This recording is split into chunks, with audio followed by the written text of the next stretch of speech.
अहिल्यानगर एमआयडीसीतील कामगार हॉस्पिटलचा प्रश्न मार्गी लावावा याकरिता उद्योग मंत्री उदय सावंत यांना निवेदन देण्यात आले। अहिल्यानगर शहरातील एमआयडीसी मधील कामगार हॉस्पिटलचा प्रश्न राज्य शासनाकडे गेल्या अनेक वर्षांपासून धुळखात पडला असून तो मार्गी लावण्याकरिता उद्योग मंत्री उदय सावंत यांची भेट घेत सविस्तर चर्चा केली असून निवेदन देण्यात आले। लवकरच एमआयडीसी मध्ये कामगार हॉस्पिटल बांधण्यासाठी भूखंड उपलब्ध करून देणार असल्याचं आश्वासन उद्योग मंत्री सावंत यांनी दिले। तर नगर एमआयडीसी मध्ये हजारो कामगार काम करत असून त्यांच्या आरोग्याचा प्रश्न कायमस्वरूपी मार्गी लावणं गरजेचं आहे। दर महिन्याला कामगारांच्या पगारातून 300 रुपये कट होत असतात। त्यांच्या हक्काचं हॉस्पिटल एमआयडीसी येथे उपलब्ध होणं गरजेचं आहे।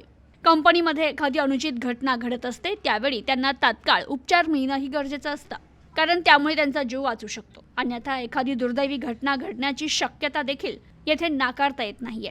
कामगार हा देशाच्या जडणघडणीतील महत्त्वाचा घटक आहे। अहिल्यानगर एमआयडीसी येथे कामगार हॉस्पिटल लवकरात लवकर करण्यासाठी शासन दरबारी पाठपुरावा करणार असल्याची माहिती शिवसेनेचे जिल्हा प्रमुख बाबूशेठ टायरवाले यांनी दिली आहे।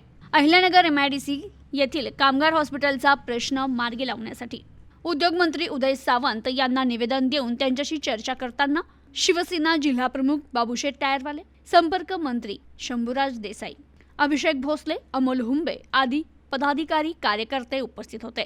तर निवेदनात पुढे शिवसेनेचे जिल्हा प्रमुख बाबूशेठ टायरवाले म्हणाले, अहिल्यानगर एमआयडीसीत मोठ्या प्रमाणात छोटे मोठे उद्योग असून माल वाहतूक करण्यासाठी विविध राज्यातून माल ट्रक या ठिकाणी येतात। त्यांना वाहनतळ उपलब्ध नसल्यानं ते रस्त्याच्या कडेलाच गाड्या लावतात, त्यामुळे वाहतूक कोंडीची समस्या निर्माण होते। तसेच छोटे मोठे अपघात दररोज होत असतात। तरी एमआयडीसी मध्ये माल वाहतूक गाड्यांना उभं राहण्यासाठी वाहनतळ निर्माण करण्यासाठी भूखंड उपलब्ध करून द्यावा अशी मागणी यावेळी करण्यात आली असून उद्योगमंत्री सावंत यांनी हे दोन्ही प्रश्न तातडीने मार्गी लावले जातील असं आश्वासन यावेळी दिल्याची माहिती बाबूशेठ टायरवाले यांनी दिली आहे। परवा मुंबईमध्ये उद्योग मंत्री बरोबर आमचे मीटिंग झालं। नगर एमआयडीसी मध्ये गेल्या अनेक वर्षापासून कामगारांसाठी हॉस्पिटल नाही आहे। आता प्रत्येक महिना प्रत्येक कामगाराकडून ESI पैसे कापले जातात। जवळजवळ 300-350 रुपये प्रत्येक कामगाराकडून ESIचे पैसे कापले जातात। तरी कामगारांसाठी हॉस्पिटल नाही आहे। संभाजीनगरमध्ये आहे, पुण्यामध्ये आहे, बाकी नगर जिल्ह्यात हॉस्पिटल नाही कामगारांसाठी। त्याच्यासाठी भूखंड उपलब्ध करून देतो म्हणलं। त्याच्यासाठी मीटिंग झालं आमचे 5 एकर जागा हॉस्पिटलसाठी।